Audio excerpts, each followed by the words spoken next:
The difference between lithium brine and lithium pegmatite, and what is the difference, and what's the difference in those projects? Because I understand you have one that's, is it pegmatite for instance, and a number that are brine. So roughly half the world's lithium, a little bit more than half the world's lithium comes from Western Australia out of hard rock, and then a little bit less than half comes from northern Chile, northern Argentina, out of these arid salt lakes. They drill underneath them, pump the salty water out and evaporate them and produce lithium. That's where most of it comes from. There's a few other projects in different parts of the world. It doesn't really matter where they come from. The lithium at the end of the day goes into a battery that's then used in electric vehicles or for energy storage. If we go back 4 years ago, that was only about 15% of the market. Now that's more than 65% of the market. So lithium is also used in glass and ceramics and in lubricants. With the advent of going into batteries, there's been a requirement for higher quality, higher purity, low impurity products. And as energy density increases, so that say, for example, a Tesla can go, instead of 200 kilometers, can go 600 kilometers, that increasing energy density requires higher purity products as well. And so we've moved from what's really an industrial mineral now into a high quality chemical industry where we have to produce high quality products.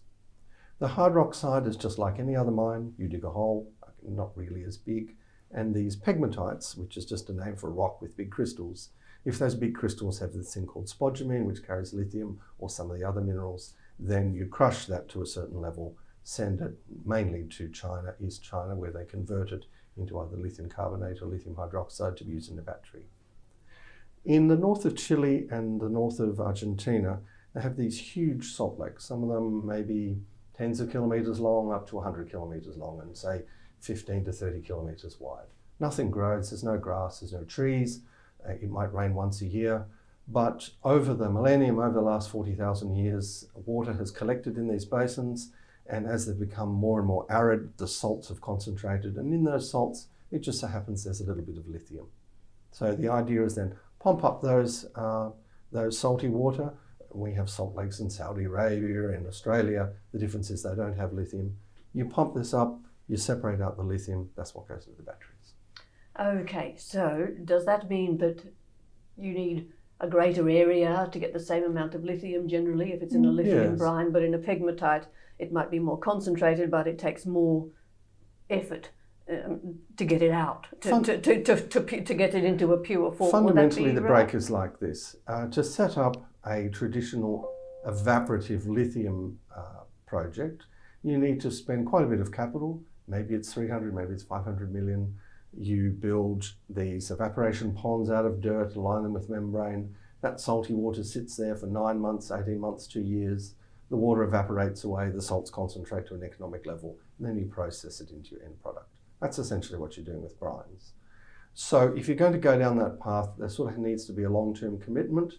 But if you have that project is going to be producing for 10, 15, 20, 30 years. And because all you're doing is water treatment, they tend to be fairly low cost. So after the initial capital hump, then they tend to be low cost. And if we look at brine projects, they're always down the bottom end of the cost curve, which doesn't matter if you're producing widgets or commodities, that's where everybody wants to be. Hard rock projects have done well in the last few years because they've been able to come to the market more quickly. So for example, for 150 or 250 million capital, you can then get a mine going. You have an open pit, you start extracting the rock, and Western Australia is particularly good at moving dirt cost effectively, so they're able to come to the market and actually fill a supply gap that was missing.